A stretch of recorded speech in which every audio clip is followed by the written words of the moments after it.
Hola, salut à tous. Le chapitre 70 de Kagurabachi est là. Au dernier, on s'est arrêté quand le sceau qui protégeait les souvenirs, la mémoire de Iori, apparemment, il a sauté. Parce qu'en Cliff, on la voit en train de protéger Ikura, le gars qui est fan de Chihiro, quoi. À qui en plus Chihiro a donné la clé, rappelle-toi. Donc, en gros, le Cliff, c'est cette scène-là qu'en gros, elle le protège. Et on comprend qu'apparemment, son père l'a entré, vu qu'en gros, elle peut se battre avec des katanas. Donc, c'est parti. Pré-page.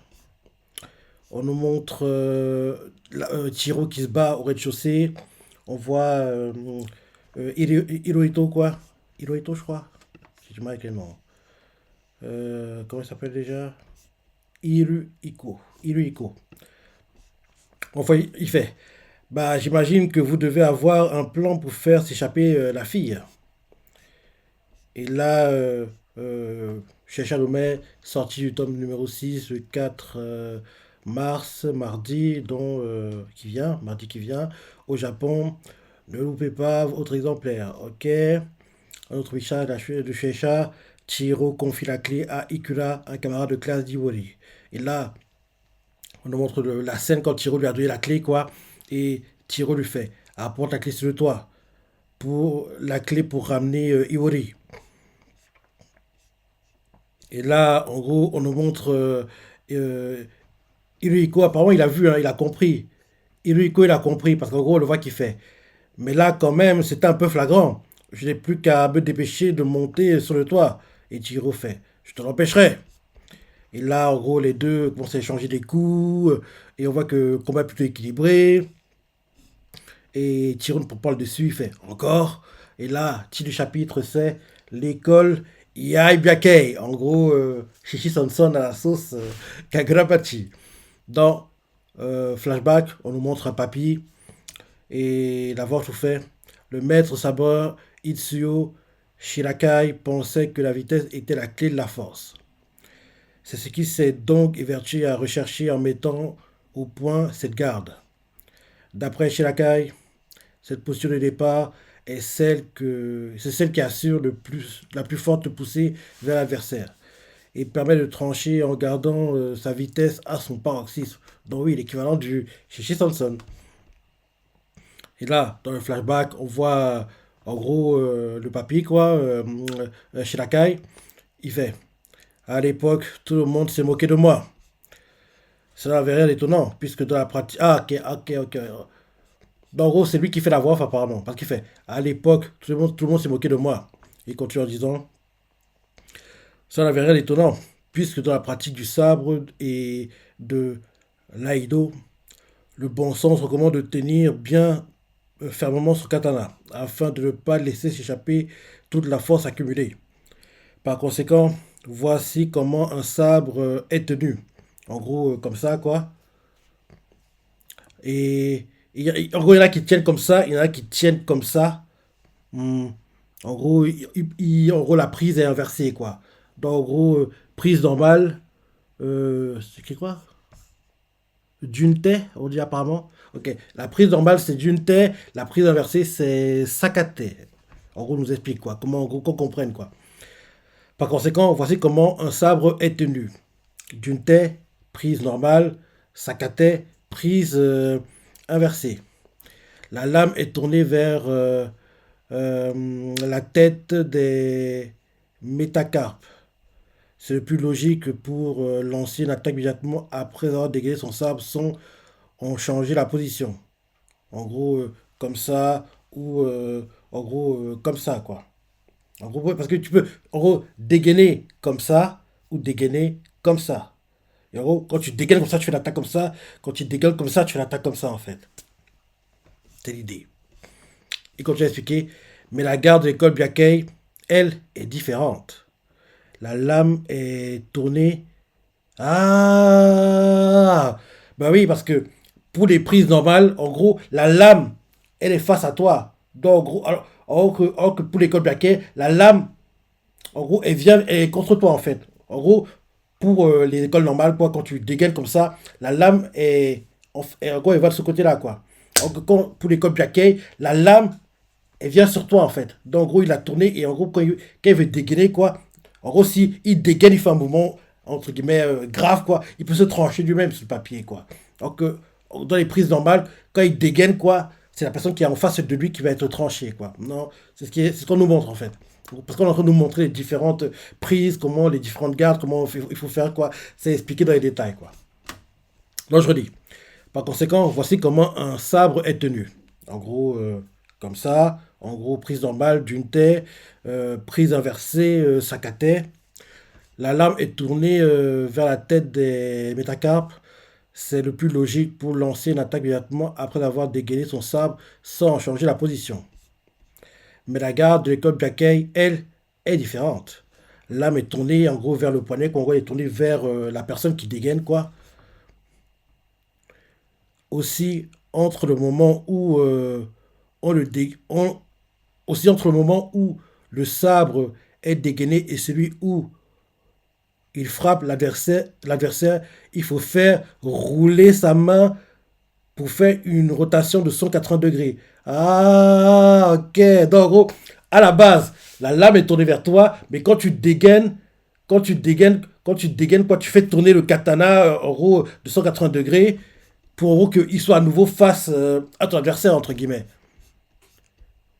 Et là, en gros, on nous montre les explications, on nous montre les réactions des gars, des élèves qui assistent en gros, à l'explication, quoi, ils font. Quoi? Changer sa prise juste avant de frapper son adversaire, ça ne ferait que perturber l'accumulation d'énergie occulte, on n'obtiendrait que l'effet inversé de celle recherchée. Un autre gars a fait, je ne vois même pas comment ces gardes permettraient d'être plus rapides, ça n'a aucun sens. Un autre fait, en gros, on nous montre les réactions des personnes qui assistent au cours où il explique comment dégainer son sabre pour, en gros, le Shishi Johnson à la sauce Kagurabachi, quoi, entre guillemets. Donc, au moins, les réactions des élèves d'Onim qui, en gros, assistent à ça, l'un d'eux fait. Quoi? Changer sa prise juste avant de frapper son adversaire, ça ne ferait que perturber l'accumulation d'énergie occulte. On n'obtiendrait que l'effet inversé de celui recherché. Un autre gars fait. Je ne vois même pas comment cette garde permettrait d'être plus rapide. Ça n'a aucun sens. Un autre gars fait. Les techniques de dégainage communes offrent une vitesse initiale non négligeable si on la maîtrise. Il est plus intelligent de se concentrer là-dessus. Un autre fait à croire que cet homme tient vraiment à perdre son temps. Et là, il continue en disant, finalement, de ceux qui ont tourné mon concept en dérision, il n'en reste plus personne. Il ne reste plus personne. Ils sont tous morts, taillés en pièces par ma vitesse absolue. En gros, nous montre la tête entière quoi, du maître de l'école. En gros, Yai Byakei, quoi. En gros, Itsuo Shirakai. Et en gros, il porte des lunettes, il a une barbe. Et les cheveux qui tombent un peu vers le visage, il a des boucles d'oreilles, quoi. Et ouais, en gros, c'est la tête qu'il a. Et là, ensuite, on change de point de vue, on nous montre un flashback de Chihiro, quand en gros, il était avec Ro. Et Chihiro tient le katana et fait merde, j'ai encore du mal à le tenir correctement. Et Ro fait quel est le problème?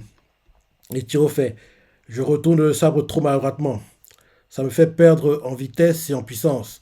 Et Ro lui répond je vois que tu goûtes au point faible de la technique d'école Byakuya. Quand ils insufflent de l'énergie occulte à leur katana. La plupart des sabreurs ne peuvent pas s'empêcher d'en être pleinement conscients. Et quand ils changent de prise ou exécutent d'autres mouvements plus complexes, leur conscience se disperse et leur flux d'énergie occulte est perturbé. Voilà pourquoi il est important de ne pas être trop conscient de ces gestes. Il faut rester naturel. En gros, oui, il faut ça une seconde nature, quoi.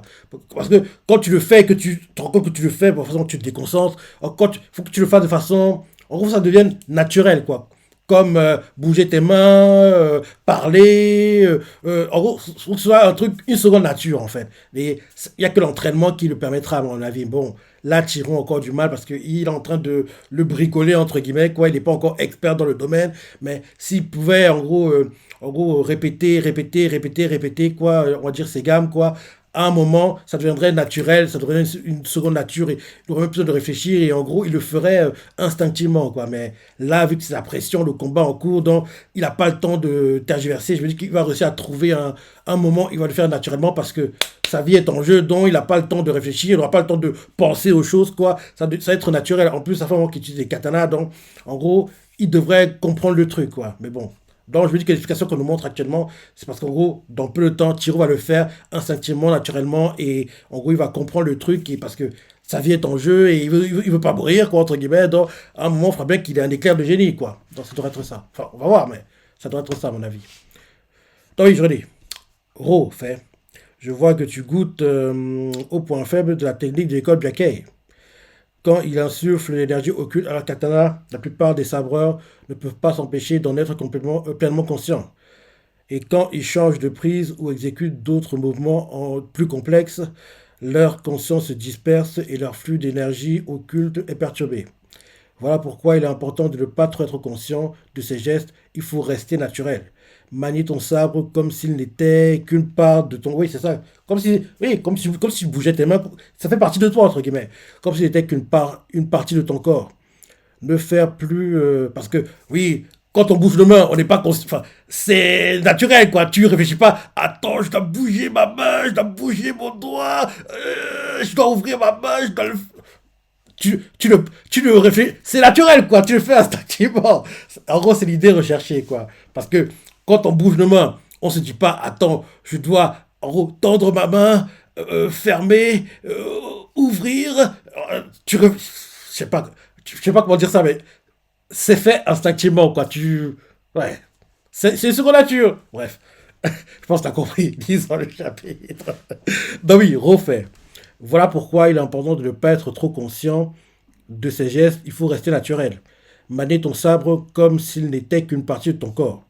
Ne plus faire qu'un avec lui grâce au flux d'énergie occulte. Plus facile à dire qu'à faire, je sais. En fait, c'est très intuitif. Ceux qui parviennent à le faire sont des aberrations. En gros, des génies. Il y a aberration parce qu'il veut dire des génies. Le fait qu'il existe que 3 personnes à avoir maîtrisé le Byakuei en est la preuve. Et Tiro le fait. Ne faire qu'un avec mon sabre. En tout cas, me familiariser avec lui grâce à mon énergie occulte, ça, j'ai une vague idée de ce que c'est. Et là, refait. Oh! Et là, Tiro se dit dans sa tête. Il ne me manque pas grand-chose. Si seulement je pouvais saisir le truc. Et là, retour au présent, on voit Hirohiko qui essaie d'attaquer Chihiro. Et au départ, il tient son katana. Et à un moment, il le lâche. Enfin, on dirait qu'il le lâche, quoi. Mais en fait, c'est parce que en gros, il tenait avec son katana à la main droite, quoi. Et en gros, il faisait genre un mouvement pour attaquer Chihiro. Et derrière, il envoie sur sa main gauche. Et en gros, au lieu de le tenir, il envoie sur sa main gauche, quoi. Et Tiro, il suit du regard, et là, ensuite, après, il le renvoie sur sa main droite. On voit comment que lui, il fait les choses de façon instinctive, quoi. Parce que ça vient naturellement, quoi. Et Tiro suit des yeux, quoi.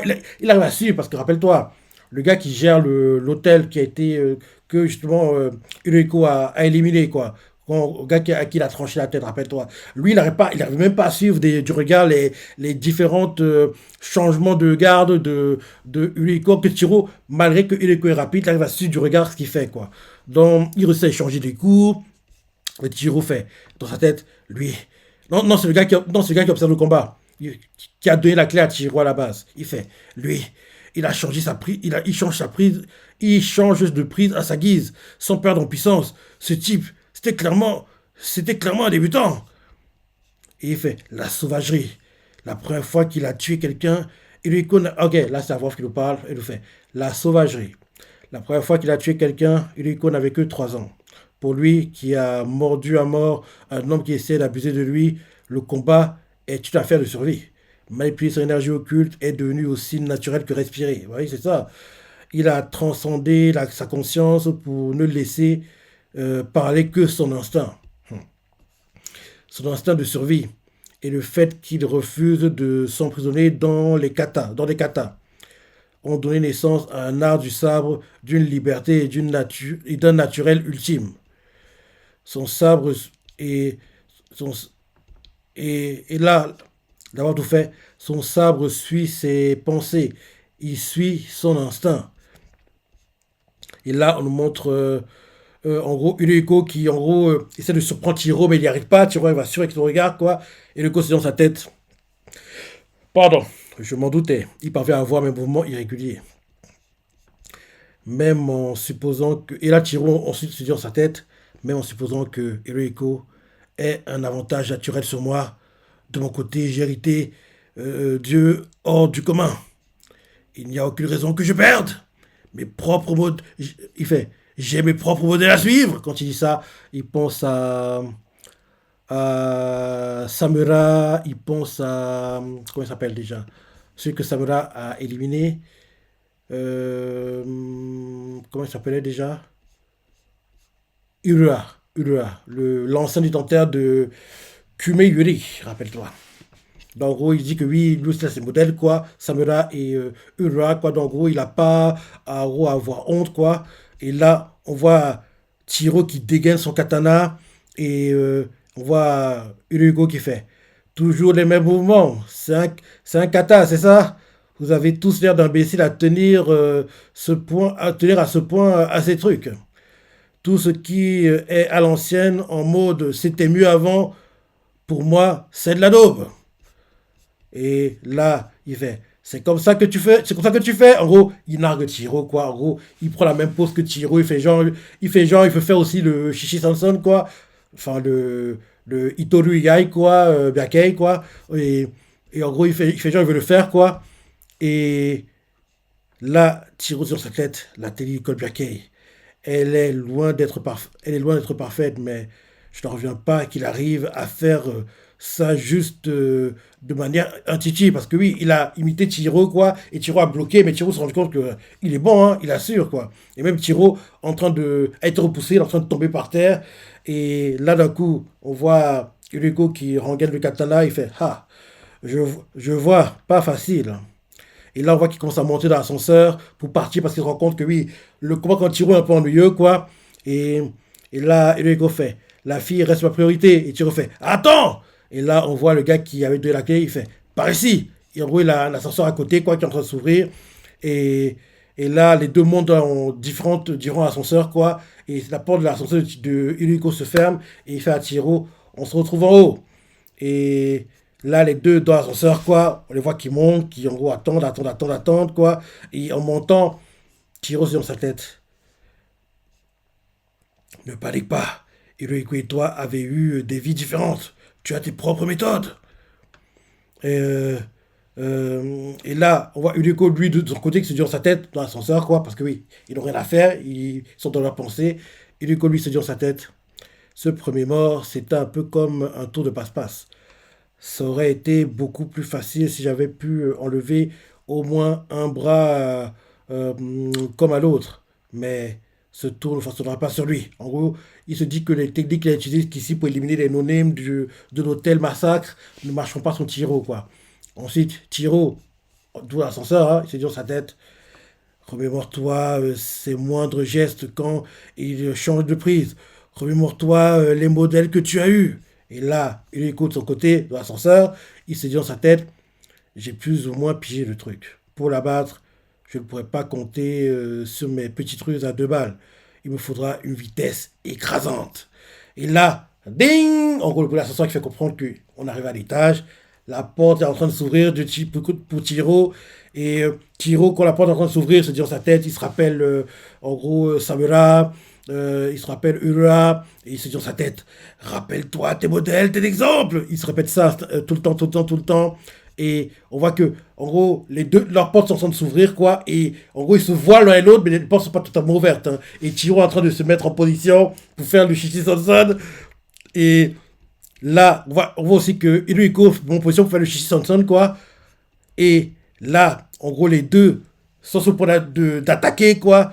Et la voix tout fait. Entre ces deux combattants de génie qui ignorent leurs limites, la mort plane. Et là, ensuite, on nous montre, en gros, une vue élargie de la zone, quoi. Parce que oui, les ascenseurs, ils s'ouvrent, mais au milieu, il y a plein de personnes et des cadavres, hein. Et on les voit les deux qui sortent rapidement, quoi. Mais on voit pas très bien ce qui se passe. Et, et en gros, qu'est-ce que c'est d'entrer en contact, quoi. En gros, on nous montre, en gros, Ikura qui fait Iwori. Ah, j'ai compris. En gros, rappelle-toi la scène que tu as eu en cliff au dernier chapitre. Iwori qui protège Ikura. En gros, la scène, elle a eu lieu quand Chihiro et Hirohiko sortaient de l'ascenseur pour entrer en collision. Donc on comprend par là que la scène où elle protège Ikura, elle se déroule quand Chihiro sort de l'ascenseur. Donc en gros, ce qu'on a vu jusqu'ici du combat de Chihiro, quoi, ça se déroulait avant le cliff de la semaine dernière. Parce que là, en gros, la scène qu'on voit, Chihiro, Hirohiko qui sortent, ce pendant de s'attaquer, quoi, des différents ascenseurs, quoi. En gros, elle a eu lieu en même temps que Iwori a protégé Ikura, quoi. Donc, en gros, c'était. Donc, là, on est retourné dans le présent, entre guillemets, quoi. Les deux endroits, en gros, ceux qui étaient sur le toit et ceux qui étaient au rez-de-chaussée, quoi, ils sont retrouvés, ils sont à nouveau dans la même timeline, on va dire, quoi. Dans la même, en gros, zone, quoi. On va dire ça comme ça. Donc, en gros, c'est bon. Là, les choses sont, en gros, dans le même temps, quoi. Et là, on voit Iwori qui vient de protéger Ikura. Et là, derrière, se dit dans sa tête, je veux préserver ce quotidien banal au lycée. Le moyen de réaliser ce souhait. Et là, hmm, ok, ok, ok. En gros, elle fait, je veux préserver ce quotidien banal au lycée. Et la voix tout fait, le moyen de réaliser ce souhait se trouve en Iwori. Cette mémoire corporelle endormie, oubliée à cause du saut. Sa véritable force. Et là, Chiro qui en gros est pour l'attaque d'entrer en collision avec Hirohiko, quoi. Il voit Iwori qui vient de protéger Ikura. Et c'est dans sa tête, pourquoi j'ai un tel un katana euh, Et là, avoir tout fait, en danger de mort pendant un instant hors du temps, Chiro ne pensa plus à rien et se contenta de regarder ce maniement du sabre. Ah, il se contenta de regarder. Ce maniement du sabre n'était pas fait pour voler des vies. Ah, réglé comme un mécanisme de précision, Iori découpait les autres meurtriers qui tournaient autour d'elle. Ouais, on voit en fait que elle les tue pas, elle les neutralise parce on voit clairement que elle coupe leurs doigts. Donc, en gros, les gars qui tenaient les katanas, quoi, bah, les doigts sont coupés, tu peux plus tenir le katana en fait. Donc, on voit clairement que elle les neutralise, quoi. Elle les tue pas, mais elle les neutralise tous, quoi. Elle coupe les doigts, elle coupe les doigts. Et j'espère que c'est parti quand on aura l'animé, parce que, pas déconner, il aura l'animé. En gros, ils vont pas censurer les doigts coupés, ce genre de choses, quoi. La tête tranchée, qu'on a eu un peu plus tôt avec Uriko. J'espère que ces choses ne seront pas censurées, quoi. Parce que faudra montrer, parce que ça fait partie du manga, entre guillemets. Donc, en gros, on voit que Iwori, quoi, pour que les gars qui bossent avec, les gars d'Ishaku, no-name, quoi, qui essaient de l'attaquer, en gros, ne puissent plus être dangereux, quoi. Eux, les tuer, quoi, et leur coupe les doigts. Elle leur coupe les doigts, et quand les doigts sont coupés, bah forcément, tu peux plus tenir le katana, quoi, parce que t'as plus de doigts, donc c'est impossible à tenir, quoi. Donc, elle coupe les doigts, elle coupe les doigts, elle coupe les doigts. Donc, avoir tout fait, ce maniement du sable n'était pas fait pour voler des vies. Réglé comme une mécanique de précision, Iwori lui coupait les auras meurtrières qui se tournaient vers elle. Avec délicatesse et précision, même sans une vitesse phénoménale de chacun de ses gestes, exaltait le principe, la technique de l'école Blackey, le maniement de sabre de Seiichi Samura. Et le modèle, jusque-là encore flou, devint on ne peut plus clair. Et là, justement, on retourne à Chihiro qui est sous notre collision, parce que oui, tout ça se déroule en simultané. Hein. Chihiro sort de l'ascenseur, prêt à attaquer Hirohiko. En même temps, il remarque Iwori qui tient un katana, il voit la scène et en gros, les deux sont en train de se rapprocher, quoi. Et là, au rebond de Chihiro, les deux sont en train en contact, lui et Hirohiko. Et là, les deux disent en même temps de leur tête, Yai! En gros, école Blackey! En gros, ils font. En gros, les deux, en gros, se mettent en position, ils font entre guillemets, Itoru Ai, Shistonson! En gros, c'est comme si les deux disaient ça en simultané, quoi, s'attaquaient, et en gros, le plus rapide gagne derrière, quoi. En gros, c'est ça. En gros, les deux font le Shistonson, quoi, et en gros, on voit que Chihiro et Uriko sont cependant entrés en collision. Ils entrent en collision. Quelqu'un saigne? Dareda! C'est qui? On voit du sang, mais c'est qui? Mais non! Mais c'est quoi ce clip? Il est tellement cruel! On voit du sang et on dirait pas qu'il vient de Chihiro, mais on sait pas. On dirait que Chihiro a tranché. On dirait que Chihiro a gagné. On dirait, mais c'est pas sûr parce que on voit du sang qui gicle. On voit Chihiro qui qui est en train de rengainer son katana, mais on ne sait pas si c'est lui qui saigne, mais c'est Uriko. Ah là là, quel cliff cruel. Hein. Et là, on nous montre. Attends, attends, non, non, c'est une double page. C'est une double page. Ok, ok, ok, ok. Donc, Tiro en train de. Attends, il a tranché la tête. Non, non, non, c'est Tiro qui a gagné. On dirait qu'il a gagné. Il a gagné. Oui, il a gagné. Parce que c'est une double page en fait. Parce que je crois que c'était une seule page. Non, c'est une double page. Donc, je ne voyais pas toute la page en fait. Je vois seulement la partie où on voit Tiro qui tient le katana et qui est en train de rengainer. Mais non, on voit que derrière lui, il y a Uriko on voit le sang qui gicle, dont Tiro l'a tranché quoi, vers le torse apparemment. Ouais. Et Tiro elle est surpris de lui-même quoi, d'avoir réussi à faire le Shishi Sanson. Et on voit qu'à côté de lui, pas loin de lui, il y a de. Attends. Attends.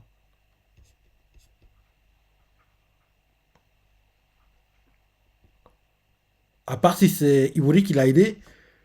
hmm, Parce qu'on voit même que le katana de Uriko a été tranché en deux. Hein.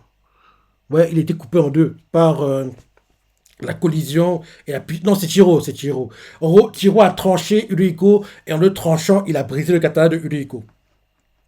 Parce qu'on voit qu'il est derrière Chiro, le sang gicle. On voit que pas très loin, il y a Iwori qui regarde, qui est en gros le dos tourné, quoi. Et Chiro la regarde du coin de l'œil. Et en fin de chapitre, on nous met. On nous met.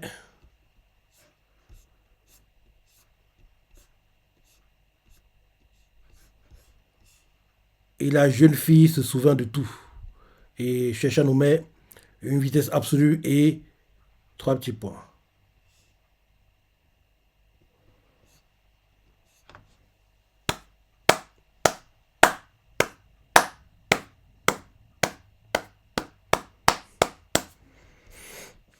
Franchement, franchement, bon chapitre. Hein. Franchement, bon chapitre. Bon chapitre. Ah là là là là là. Ah là là là là là là. Ouais, bon chapitre, hein. Bon chapitre. Ces dernières semaines, Kagawati, la barre est très très très très haute. Hein. La barre est très très haute. Hein. Donc franchement, top le chapitre. Top. Et comme d'hab, hein, j'ai hâte de lire la suite et oui, j'ai hâte de voir comment s'il a vraiment tué ou pas, ou bien c'est juste blessé gravement parce que on sait jamais, hein, on sait jamais. Donc, en tout cas, Tiro, on dirait qu'il a gagné le combat, on dirait. Et en gros, toute l'explication qu'on a eue ici, en gros, de comment il fait le Shishi Sanson, quoi, c'était pour en gros que derrière Tiro réussisse à le maîtriser, qu'en gros, c'est une question de vie ou de mort, et il n'a pas le choix, il doit gagner. Et il a réussi à le faire, quoi. Non, c'est bien. Donc, c'est bien. En plus, il a aussi réussi à le faire parce que il a pu voir quelqu'un qui le maîtrise le faire, entre guillemets, sous ses yeux. Parce que quand il fonçait sur Uriko, il était en train de dégainer le katana. Et en dégainant, quoi, il regardait ce que faisait Iori, quoi, qui tranchait les doigts des no-name de Ishaku, quoi. Et en voyant ça, ça l'a aidé un peu à mieux comprendre comment elle fait la chose, quoi. Et derrière, dès qu'il était se montré en collision avec Uriko, il a fait Yai! École Bekei. En gros, Itoruya Shisonson. Et en gros, derrière, il a tranché. Ouais. Donc, en gros, je me dis que voir Iwori le faire, quoi, l'a aidé pour, en gros, terre trancher et briser le katana de Hiruhiko. Je pense que c'est ça. Ouais, bon chapitre. Franchement, bon chapitre. J'ai adoré la suite comme d'hab. Je sais ce que tu as pensé, les parties que tu as préférées. Laisse des commentaires, like et. Allez, salut.